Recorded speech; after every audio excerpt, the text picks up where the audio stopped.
All right, I got Dr. Jason Saunders on the show today. He's a renowned chiropractor, hyperbaric medicine expert, and PhD in molecular biology, also the best-selling author of Oxygen Under Pressure and the founder of HBOT USA. Dr. Saunders, welcome to the show, brother. Joel, man, I've been looking forward to this for a long time. So I really can't wait to get into some of these details and share this information with your audience. Yeah, man.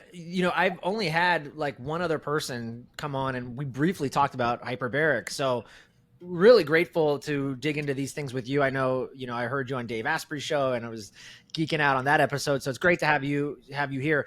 Talk to me though, like you have such an eclectic background. And now with your PhD in molecular biology, I guess how did you kind of become the HBOT guy? What was the passion? So I guess, I'm always looking for really powerful answers to really complex questions. Um, Chiropractic was essentially my entry into healthcare as a field. But the people I always took care of were really, again, pretty complex. And I've always done more of like a functional medicine approach, lots of nutrition, blood work. Um, I've always believed, and I think you share a similar belief that, there are many ways to get positive outcomes in health. And, let's say relying on, drugs and surgery as an example is likely not the answer. And so I've always taken a bit of a more natural approach for sure. And it was actually my own personal journey that brought me here. So I had herniated a disc, which as a chiropractor, I took care of all the time. And it was, it's not good for business when your chiropractor herniates. I was just thinking, yeah. So, my wife is also a chiropractor. She was taking care of me. I got better as far as the back pain. I got better pretty quickly, a couple of weeks, but I was left with drop foot. So like literal loss of function in my right foot. And so Wow. my background before that was exercise physiology, nutrition. So I was doing everything I could think of: rehab exercises, good stretches, anti-inflammatory diet, some natural anti-inflammatory, everything that I knew to do. And again, from a back pain standpoint, it was much better, almost perfect, but I couldn't get rid of this drop foot. And quite honestly, it was more of an accident than anything else. I happened to be at a big show. There was a large vendor hall. There were people doing hyperbaric demonstrations. And I was like, oh, no expectation. I didn't even know what it was. It just looked cool. So I was like, oh, let me try that. So I did like a 20-minute session, got in, got out, low pressure, by the way, like a soft chamber at the time. And about 20 minutes later, I started getting like pins and needles in my foot. And that was literally the first time I felt my foot in about 18 months. And I was like, whoa, am I feeling this because of that thing I just did? Is that possible? So I go talk to the guy. He's like, oh yeah, sure. That's what it does. It like regenerates nerves. I'm like, yeah, says the salesman who wants me to buy, this. Anyway, so we converse for a while. He agrees to do a bunch of sessions throughout the weekend. I think I did about like a total of 4 hours in like these 20-minute increments. But I left that show with about 10-15% recovery of that nerve issue. So I was like, nothing has moved the dial in 18 months. And all of a sudden in 3 days, something's happening. So I did buy one. I treated myself at home. I had no intention of like, this would be my career path, let alone, I didn't even think I was going to offer it to patients. It was just like, I needed this. Yeah. Yeah. Anyway, within a relatively short period of time, I had full recovery of that drop foot. My next few patients, which were family essentially, or friends, one was my stepdad with MS. Another was a friend of mine whose mother had had a stroke like 10 years prior. And my thought process was really simple. Like, I had a nerve issue. It helped me. My stepdad has a nerve issue, totally different. Couldn't be any more different other than it's a nerve issue. And then my friend's mom, who had a stroke, again, couldn't be anything different, but it was a central nervous system, a brain issue. And so I said, why don't we try it? And long story short, both of them had incredible changes occur. And I was like, in that moment, how did I get this far in my career? I mean, this is already almost 20 years ago, by the way, but like, how did I get that far in my life and my career? And the word hyperbaric had never shown up. Meanwhile, 3 people with very distinct issues had incredible changes in pretty short order. And so that's when I started like getting into the research and really, building it into my practice, and then eventually, getting to where we are today. Yeah, so cool. Okay, briefly, just for people that may have never heard of hyperbaric, explain just kind of a little bit of the science in terms of you get in a chamber. There's soft chambers that legally, I guess legally, whatever that means, you can have at Right. your house. I'm like, come on, why can't we have a hard chamber? I'm sure you can. I And know. people do. Yeah. Yeah. Some people do. So you have a soft chamber and then you have a hard chamber. And usually you go to the hard chamber, you go to clinics and stuff. And essentially they're pressuring oxygen into your cells and into your system. Yeah. And it has some therapeutic benefit. So, but talk about some of the science there and what we've learned over the years now and what I you've mean, I learned. think the easiest way to explain it is just oxygen follows pressure. So right now, you and I are wherever you are. Where are you? I'm in Idaho. Idaho. Are you at elevation of any I think a significance? little bit. Yeah. So I'm at sea level, right? So essentially, wherever you happen to live, there's an atmosphere. That atmosphere has a pressure. And because of the pressure of the atmosphere, that's what's allowing us to extract oxygen out of the air you're breathing and ultimately deliver it to the red blood cells, which are carrying the oxygen for all the other cells who need oxygen for function. We've all had an experience where when you go to elevation, it's harder to breathe, but it's not because there's less percentage of oxygen. Air is 21% oxygen no matter where you are on planet Earth, sea level, or the top of Mount Everest. The difference is loss of pressure. So as you go up in elevation, you lose pressure. As you lose pressure, oxygen molecules move further apart. So when I take a full volume of air into my lungs, there's just a lower concentration of oxygen at elevation relative to sea level. With less pressure, there's less driving force. That concentration is the driving force into circulation. So hyperbaric essentially is the opposite of that. Instead of going to elevation, we're going below sea level. As we go below, you're increasing the pressure exponentially from whatever you and I are getting right now. And as a result, you can drive much higher percentages of oxygen into circulation. So red blood cells normally carry oxygen for us. If you put a pulse oximeter on your finger, like you go to the doctor, if as long as your heart is healthy, your lungs are healthy, you're already almost 100% saturated, meaning you have very little room to carry more oxygen under normal atmospheric conditions. But when you go into a chamber, because of that high pressure, you're actually bypassing red blood cell carrying capacity. You're dissolving oxygen into the plasma of the blood, which normally does carry oxygen, but very little. But that plasma becomes a reservoir of almost unlimited amount, depending on the pressure somebody's going to, the percentage of oxygen that they're breathing, and the amount of time that they stay. And those are the three variables that we have in hyperbarics to play with to create like a dose of oxygen that somebody's going to get as a result of their treatment. Okay. Here's So I what want to I'm pause wondering. there because I know you're going to have questions. Yeah, that was great. I was waiting too just to see. Now, here's my question, and let's just use yours as an example. We hear all these great. I've heard many tests. People walking again. They were paralyzed. They like walked again, and they were in hyperbaric. They did 2 years of dives or doing hyperbaric chambers. I mean, miracles. We're talking miracles. How is oxygen under pressure? So what? So what? I get more oxygen into the body. What is it doing? And I know you know this because you have a PhD in molecular biology now. What is it doing, I guess, to the cells, the mitochondria, and from like a systems perspective in the body that allows us to heal that way in which we normally couldn't? So that's a gigantic question that I know. we could spend We could, days yeah. essentially talking about. But I'll utilize those three examples that I was talking about: myself, my stepdad, and my friend's mom. So I had this injury. The injury essentially healed, but I had this nerve damage, and the nerve damage was a result of scar tissue development and the inability to push oxygen through the scar tissue. In other words, there was a barrier of diffusion so that normal oxygen, my whole body was carrying normal amounts of oxygen. I was 100% saturated, let's just say. But in that particular area, because of the inflammation and the damage and the scar tissue, there was a barrier to that diffusion. And as a result of building up a concentration of oxygen on the other side of that injury, it's able to essentially overcome those barriers, let's say. So this tissue for me that was hypoxic for 18 months just needed a push to get across those barriers and then start nourishing that nerve again. We'll put that aside for a second because that's a short-term goal. There's also long-term benefits. But Yeah. my stepdad, as an example, MS, it's a autoimmune demyelinating disease. So this is a disease that's literally eating away at the insulation around the nerves. But we know that hyperbaric is a very powerful anti-inflammatory. And B, it actually reduces oxidative stress, specifically all oxidative stress, but even more specifically, lipid peroxidation. So, like oxidizing lipids. Your cell membranes are lipids. Myelin is a lipid. The all your membranes, the mitochondrial membrane, your nuclear membrane, these are all fats inside of our body that become oxidized and then damaged as a result. And we know that hyperbaric actually reduces most of that oxidative stress. Again, there's a long-term story to there too. And then the stroke is really picture just an ischemic process. Something happens that blocks blood flow temporarily.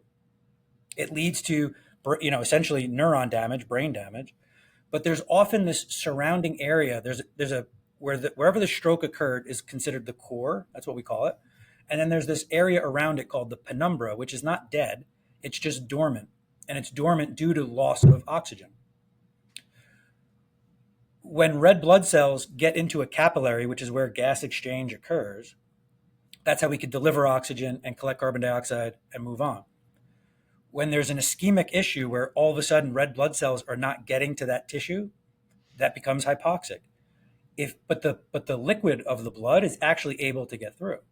When all of a sudden you're diffusing oxygen into the liquid, you're bypassing those blockages, and now you're nourishing those cells and tissues that have been hypoxic. In this woman's case, it was 10 years.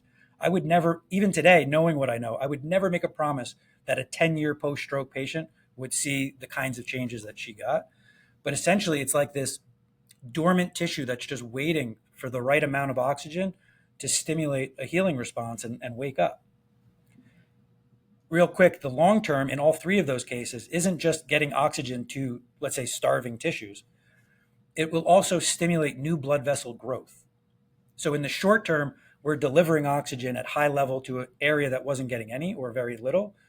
And the long term is we're actually going to build, so angiogenesis is one of the well-known benefits of hyperbaric or mechanisms of action, meaning the body will actually heal the endothelial lining of your blood vessels and create collateral circulation and new capillary beds to further oxygenate that tissue. So even when you stop doing hyperbaric, you now have a whole new network of capillaries to nourish those tissues, without doing hyperbaric, So Okay. there's a lot more there, but I just wanted to try to simplify it as best as I could. Yeah, that's incredible. I wanted to ask you just on that note, because you mentioned angiogenesis. Now, could be controversial just because in the YouTube world, I have to be careful how I phrase this. But if we're talking about cancer as an example, cancer you always hear occurs in hypoxic states. So therefore, I would imagine putting someone in a hyperbaric chamber is going to be really beneficial. However, we also don't want angiogenesis because that's the growth of more growth. Now, tumor cells proliferate off angiogenesis, creating new blood. And that's how they keep going throughout the body. Could hyperbaric HBOT be a good therapeutic in someone with cancer, or is it it just depends? Yeah, I mean, I wouldn't say a blanket. Quite honestly, for anything that we're talking about, there's no blanket yes or no. Sure. When I first got into hyperbarics 20 years ago, it was a contraindication. You could not do hyperbarics if you had cancer. Wow. Now, not only is it not a contraindication, it's actually on the indication list. However, or at least the off-label indication list. But what I would say is people who are following what they call cancer as a metabolic disease. Have you had these conversations on here before? Not tremendously, believe it or not. Okay. No. It's worth looking at, I think. But the traditional view of cancer has been, let's say, genetic in nature, more or less. Which I think is, or we're just gonna kill it with radiation. Right. And chemo. That's exactly. it. That's all we have. That's all we have. So that's all we can do. Yeah. But it's not. There's so much more to it. It's if you look at cancer as a metabolic disease, there's a number of papers, books, entire organizations that are focused on this. It's really looking at the mitochondria and mitochondrial function and, what cancer cells are using to live and to try to survive and versus what are healthy cells using. So what I would say is this, the concern, just to state it in a sentence, is angiogenesis is a hallmark of cancer, and angiogenesis is a mechanism of action of hyperbaric. And so to your point, is that an okay scenario? In the last 4 or 5 years, papers that have looked at, does hyperbaric increase metastasis? The results have been no. Does it seem to increase tumor size or growth? The answer has been no. So there doesn't appear to be any increase in, aggressiveness or spreading of cancers. And for those who are looking at cancer as a metabolic disease, it seems to do two things. One, it will drive oxygen into the mitochondria. Those who view cancer as a metabolic disease would say the mitochondria of a cancer cell is dysfunctional. So there are two roles. Well, there's a lot of roles to the mitochondria, but two main roles. One is energy production, which is what everybody thinks about. The other is apoptosis, or cell death. And so if we drive high levels of oxygen into a cancer cell, either we could start to improve its function and maybe move it away from that pathology, or we can actually stimulate the mitochondria to signal apoptosis and cell death because it can't handle that variation.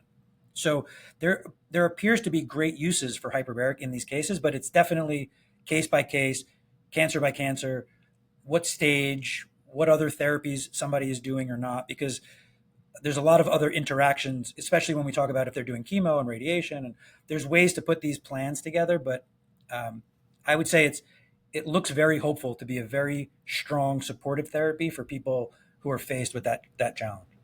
Yeah. Very cool. Okay, thanks for saying that. It almost reminds me. Well, I know someone could. This is a tough question because like when you went and got your first chamber, it's like, oh, of course the sales guy is going to tell me this. But I was going to ask you, because you've been around the block now doing this for 20 plus years, what you were talking about, those dormant cells, reminded me of stem cells. But in your opinion, now everything that is it almost just more better to invest in hyperbaric than actually, fly to Mexico, spend 10 grand on, stem cells or whatever it is? It sounds like it's doing the same thing, hyperbaric. So, I mean, hyperbaric is well known to mobilize stem cells. So almost any pressure range appears in the research so far to stimulate stem cell migration and activate stem cells. At the same time, there could still be reasons to, let's say, do a stem cell injection of, typically we do combine those. So what I would say is if you had a joint that was terribly injured, inflamed, damaged, and you put a bunch of stem cells in there, people who focus on that therapy still see great results. My argument might be something like it was a surprise to the joint. Like the joint didn't know that was coming. It still has great impact, but it wasn't necessarily prepared. If you do a series of hyperbaric, you could lower inflammation. You can start a tissue repair and regeneration cycle. You could start upregulating your own stem cells to a point where the body's already in that mode. And then when you add additional stem cells, the result would be magnified, and that's what we've seen. So in people who are open-minded around that conversation, doing a series of hyperbaric, then getting your stem cell therapy if you still need and want it, and then maybe following that up with a little bit more to nourish that process and to kind of like put a cap on the healing journey. That's a great way to sandwich it. Yeah. Okay. Great stuff. Now I got to ask you, because we were talking earlier about, mild chambers or the soft chambers, which right. I think only go up. I say only, but I think that they go up to 1.3, 1.5. Yeah. Pressures.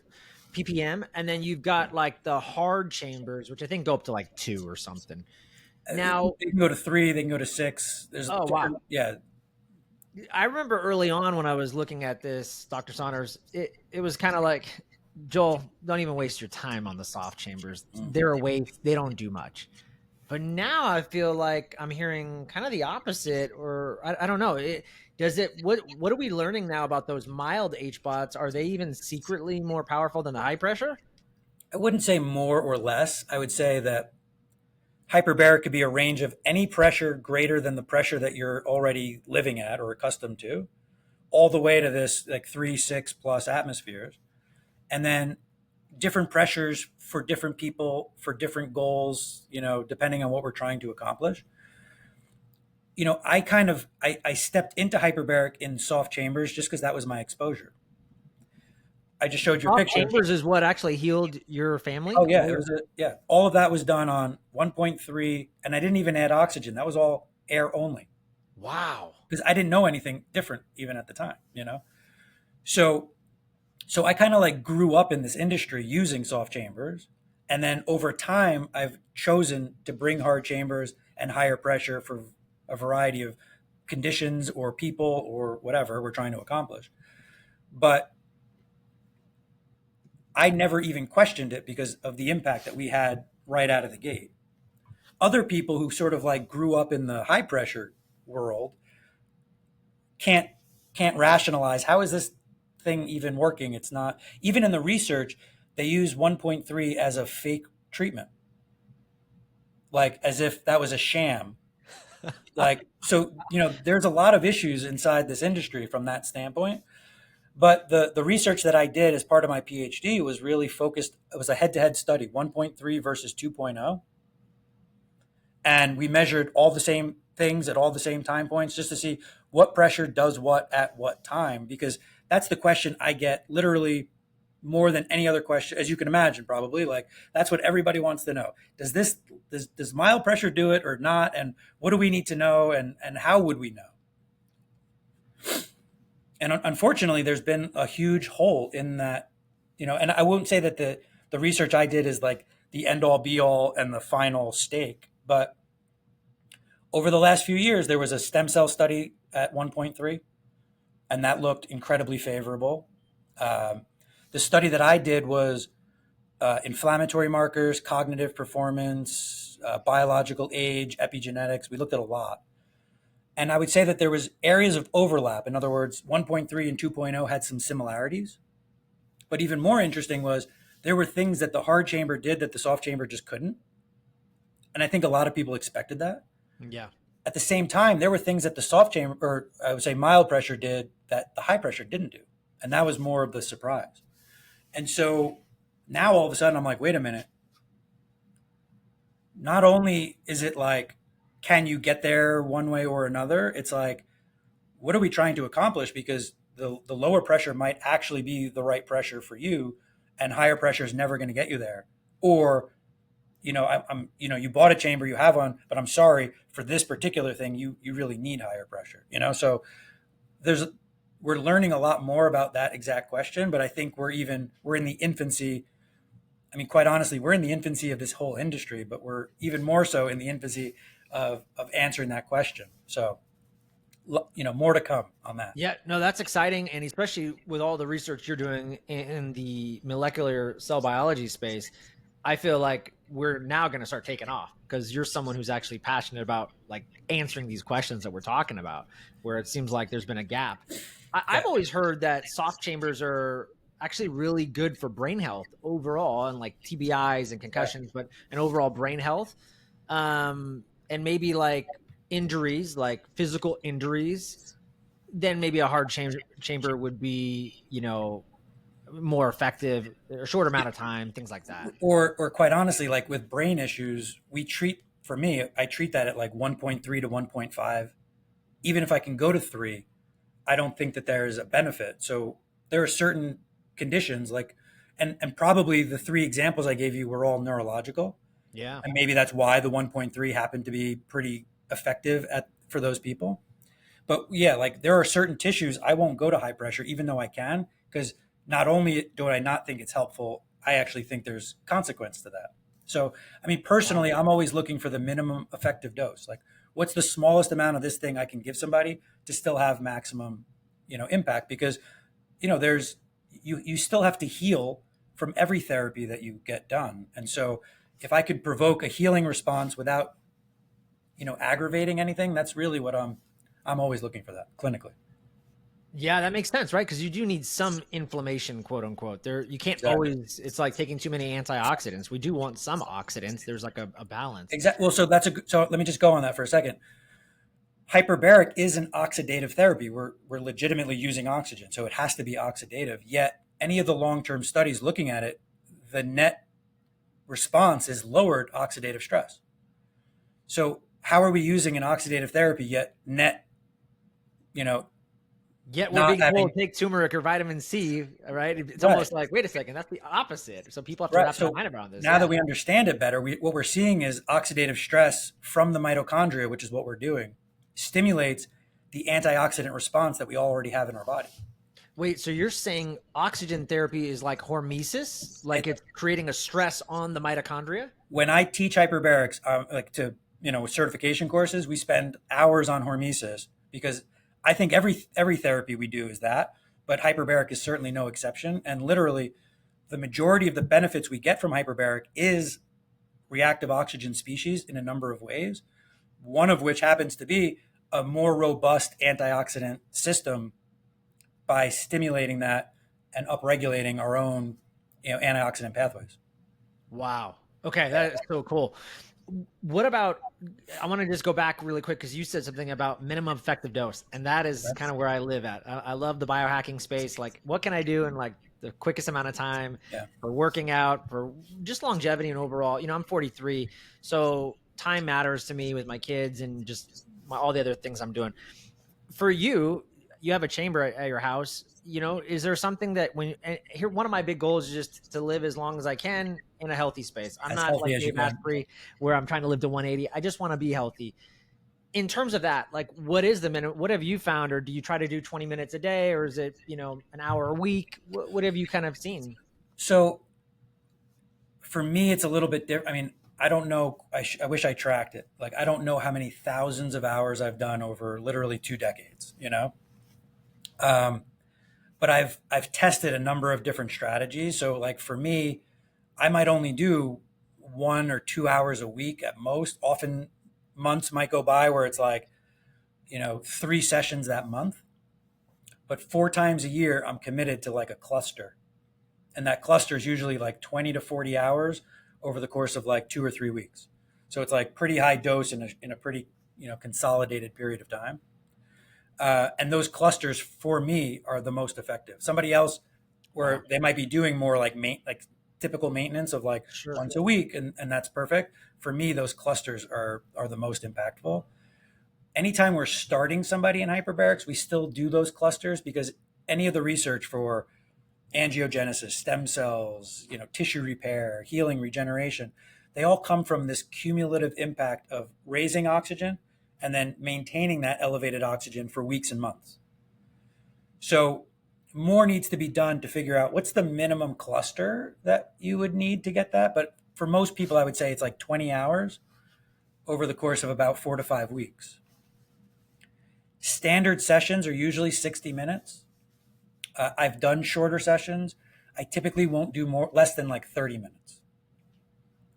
But again, depending on the person's either health concerns that we're trying to support or goals that they have in mind, that's really where we determine like frequency, duration, global, number of hours over X, period of time. So, once we know what equipment we're working with and, again, pressure, percentage of oxygen, then we start dealing with like the time factor from like a frequency and duration standpoint. Yeah, amazing. And I know you actually create and make up protocols. Do people work with you, or are you only doing that usually with commercial businesses, or how does that work in terms of guidance? Like if I called you up and I was like, "Hey," or would you just say, "Joel, just go get the book, man. It's pretty good. It'll outline that for you." But like, I mean, that yeah, was one of the reasons I wrote it, was really just to get that kind of information out there. I do, obviously I do consultations in my own clinics. I do support other businesses that are either getting started and just needing these kinds of protocols, whether that's hyperbaric only or hyperbaric and, because in my clinic, it's almost always hyperbaric and, we offer a lot in this clinic. Um, and then, I do consultations, let's say for people they have access to the equipment somewhere, a clinic or whatever, but they just want, you know, exactly what I would do if I were them kind of a yeah, situation. So, yeah. we do some of that as well, but most of my work is in consulting for businesses and getting, you know, more of this information into the hands that are doing this, Makes as sense. much as they can to impact their own communities. So, Yeah, it makes sense. Plus, it's yeah, one to many. You impact that business owner, he can go impact, hundreds of people in his community versus just that's me and exactly you, right. right? Yeah. Yeah, so that's great. Okay, you said and I wanted to ask you this because you said it's in our clinic, it's hyperbaric Right. and I was thinking as you were talking about, well, I probably wouldn't take vitamin C probably prior to going in a chamber. It seems like it would cause the reverse effect that I want. Are there stacks or things that people will use, whether it's red light therapy, methylene blue? I don't know. I mean, All of what the are above, right? So yeah. to your point, somebody might be very sensitive to oxidative stress. Uh, Someone going through traditional cancer treatment, high dose chemo, high dose radiation, like they can't handle a lot more. That person, if they're going to do hyperbaric, if it's appropriate for them, they might take an antioxidant to kind of buffer the therapy and not be as strong of an effect at first until their system gets upregulated. But for most people, I would say not to take antioxidants before, because yeah, to your point, it's going to buffer it and potentially make some of the therapy less effective.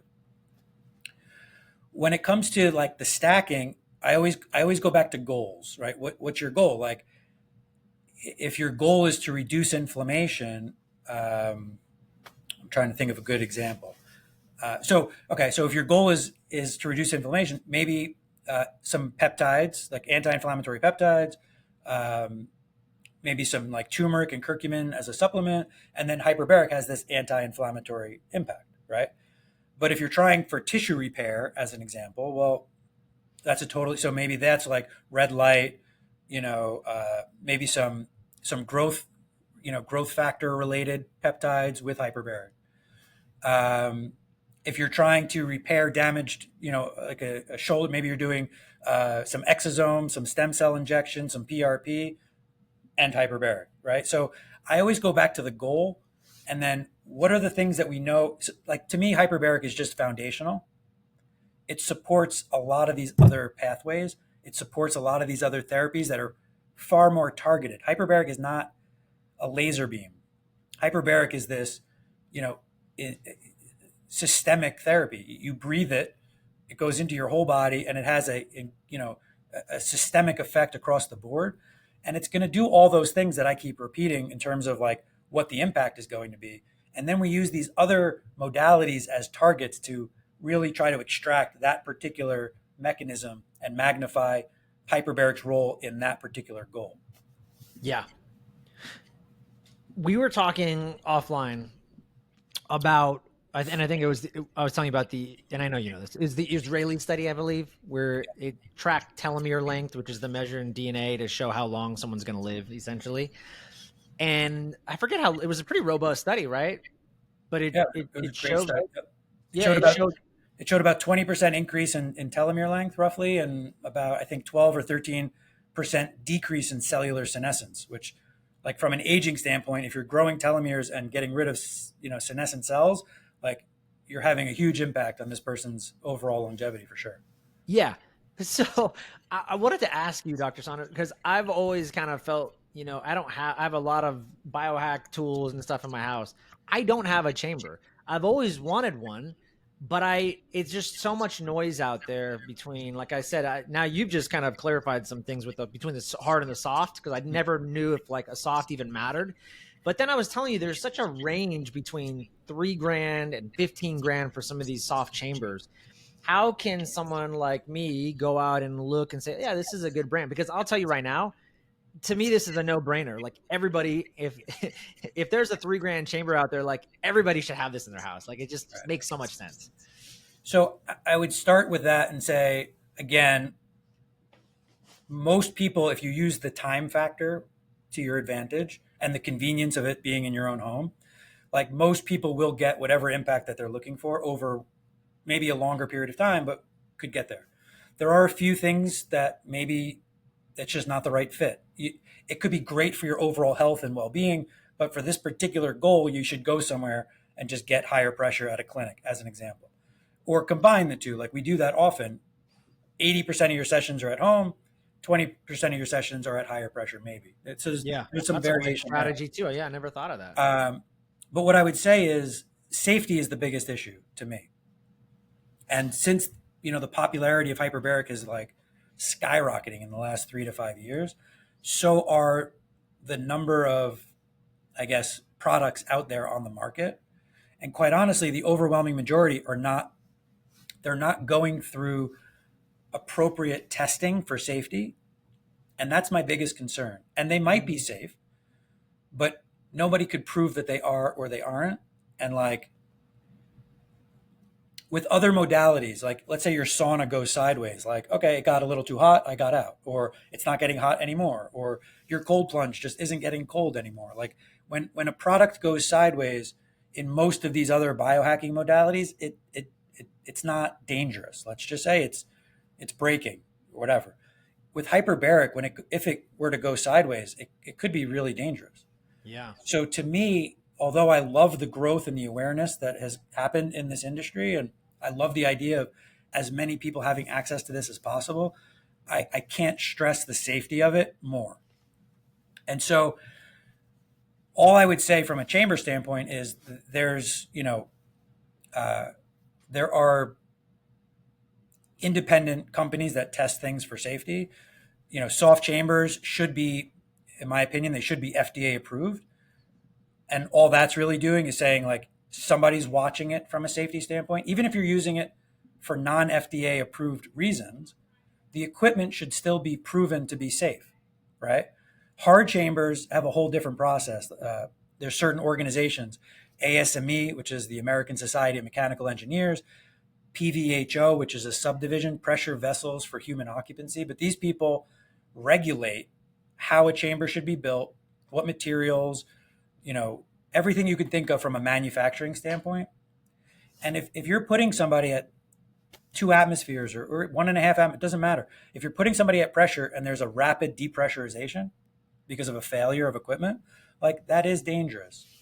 Not to mention other things that could go wrong. So, I don't know about the pricing specifics in terms of like which equipment for what, but like asking a chamber manufacturer, like, has your equipment been tested? Has it been approved? Is it in the US? Is it FDA approved? Has it gone through ASME and PVHO? Like, I can't tell you that that's probably one of the most important things to be aware of, because the therapy will work as long as you got to whatever pressure you were hoping to get to, breathing whatever amount of oxygen you were hoping to breathe. You're going to get therapeutic value. Yeah. But not, to me, it's not worth the cost of the safety or a potential injury. So, Yeah. Soft chambers that are approved have built-in fail safes so that if something was going wrong, it goes wrong in a predictable and safe way. Whereas other soft chambers that are not built that way, when things go wrong, there's really very little control or thought put into what that should look like, and this already. Like, I've dedicated almost my entire professional career to this topic of hyperbarics. And I want to see the amount of people who would benefit from it get access to it. And I want to make sure that everybody is safe and that these injuries don't, A, impact the people involved, obviously, but B, also derail this entire industry, which would be, it would not be good for me, but more importantly, it would not be good for all of the people who are yet to, get the benefits that they could have gotten. Sure. Yeah. So, the regulations are changing regularly, and it's just important, if you're going to choose this, to be aware of what those are and to take appropriate steps. It's not that hard to do the right thing, Yeah. So, and if someone wants to learn like more of all the questions that you're talking about too, we can go to HBOT USA or your book. Do you kind of outline those questions too, in terms of like how we would go about it? I think I don't know if you've seen it, but like our YouTube channel, I have 650 video. I don't know, a lot of videos. And I've covered everything from like hyperbaric for X, Y, or Z, from, what we talked about, like how do you create some of those protocols, hyperbaric and we've talked about creating a goal and then which factors would play into that particular goal. Yep. But I've also done a lot from the courses that we teach. And that's where those kinds of questions like safety, what to look for in equipment, so I'd say YouTube probably has the most current information around there. But yes, we talk a lot about if hyperbaric is good for you or not, or if it's even something you should be considering or not. A lot of that is on hbotusa.com as well. Okay, sweet. Super helpful. I wanted to ask you just about very like specific things that is probably on people's mind and current right now, which is things like long COVID. And I know it's something that people are suffering with, right? What have you seen? Because I know you've seen a lot of recovery cases, but long COVID, for example, is very misunderstood, and even other post-viral fatigue kind of syndromes. How does hyperbaric come into play with that? Yeah, and like we weren't sure, right? Like this was new. What I could tell you is we get about two or three of people like this almost a week at this point. I could say that it's incredibly impactful.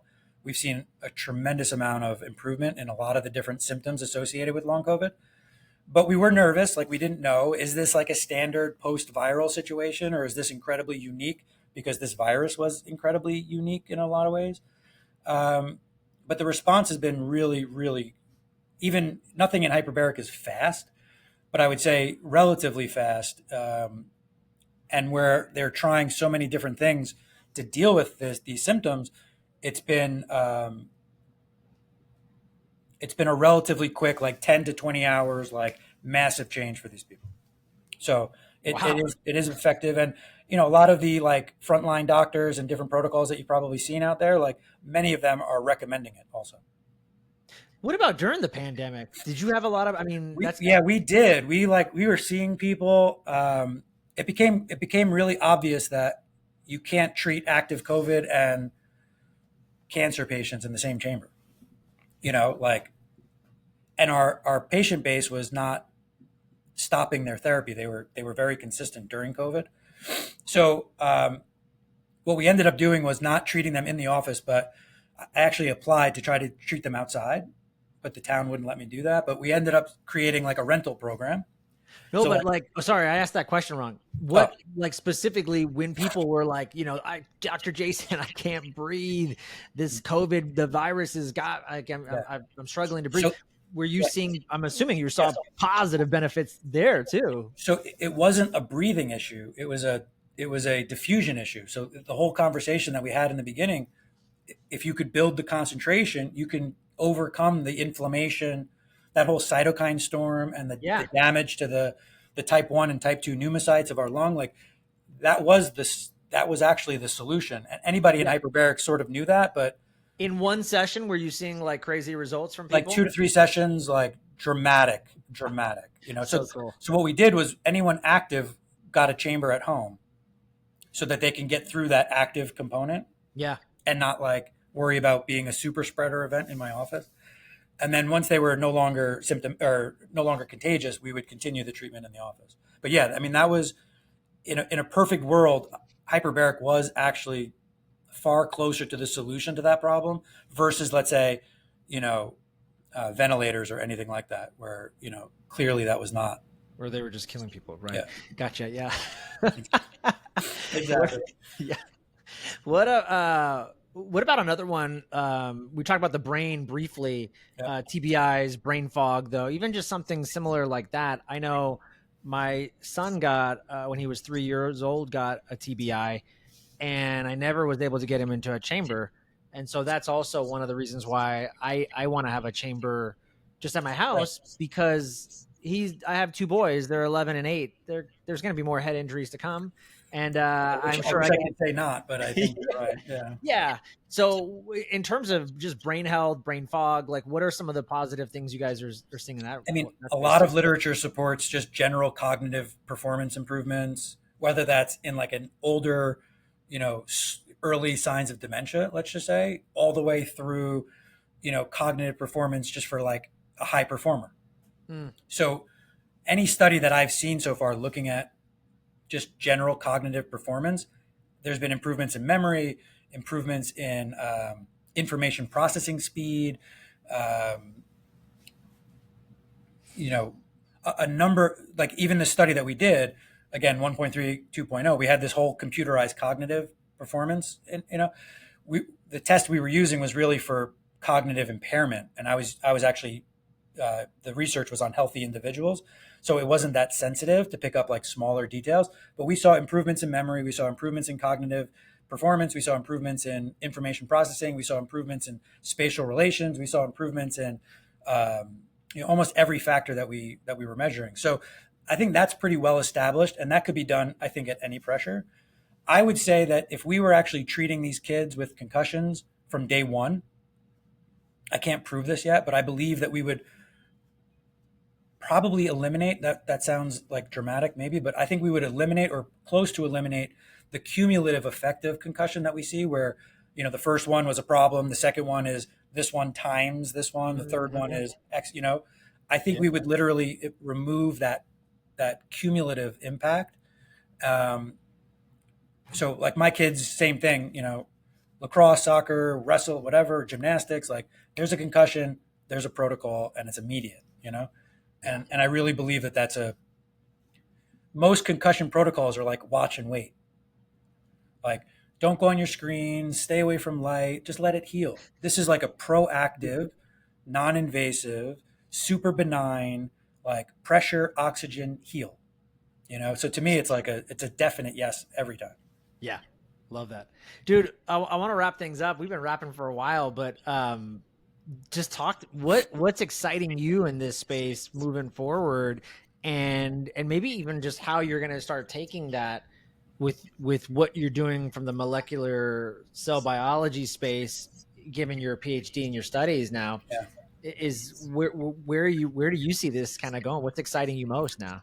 I mean, I think the level of awareness and interest, when I started this a long time ago, people, what's this hyperbolic thing you're doing? I heard you have a bariatric chamber. What is a bariatric? Like the word was not part of our vocabulary essentially. And now it's like, you hear about it all the time, which is great. Um, the amount of new businesses being started, the amount of these clinics that are really trying to do good things for people, way outside of traditional models of healthcare, and incorporating hyperbarics as part of it, and getting people real answers to real problems. That to me, that's what I've always been interested in that singular concept.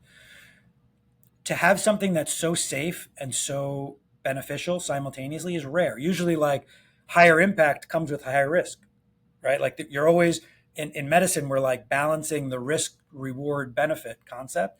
And this is like, wait, incredible benefit and super low risk. Like to me, that's like a win-win every Well, and time. after you buy the chamber, you're just buying oxygen, which is cheap.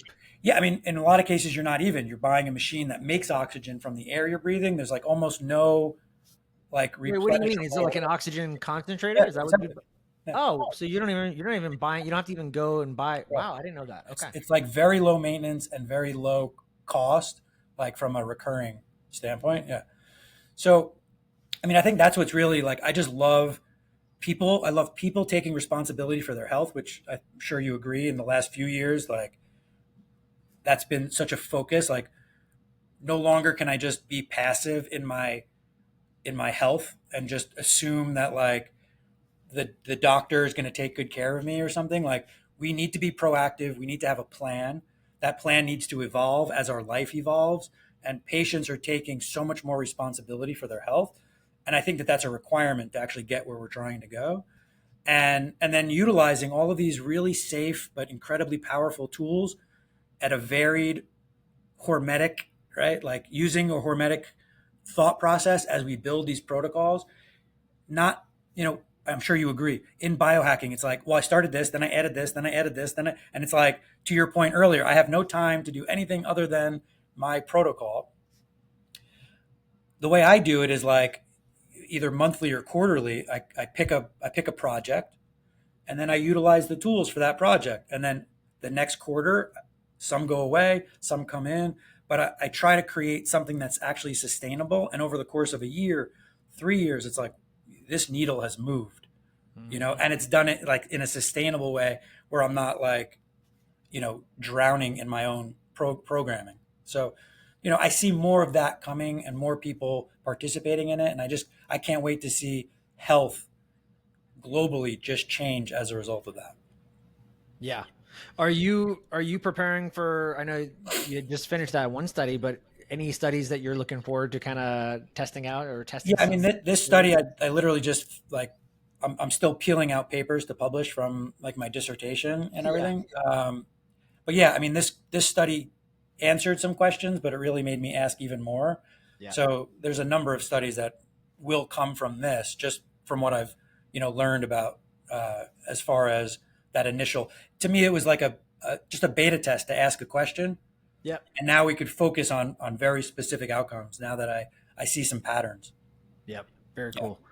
Well, Dr. Jason Saunders, this has been a pleasure. Yeah, man. Where can people find you, connect with you, learn more about all the exciting things that you and your Yeah. team I are up mean, to? so hbotusa.com is our main website. We sell nothing. We just like, it's an educational place to go. The YouTube channel, we sell nothing. It's just, all the information that's in my head, trying to get it to as many people as I could possibly share it with. Um, Mostly what we do is like a lot of training and courses. So if somebody was, interested in getting certified or opening a business, like that's really where most of like my focus has been recently. And you could find, there's some information on HBOT USA about that. We also have another website, thehbotcourse.com. That's where all of our classes, certifications, and like business support live. But yeah, I mean, again, so much of what I do is really just, it's just giving, because this information is for some reason hard to find and very confusing if you just Google things, as many people do. And Yeah. I'm trying to create a pathway to get the most accurate information in the easiest bite-sized form possible. Yeah. So cool. Yeah. Man, really appreciate jamming out with you, and just all the good work that you're doing. No, I And appreciate it, man. Thank you so much for the time. yeah, thank you. Yeah. Talk soon.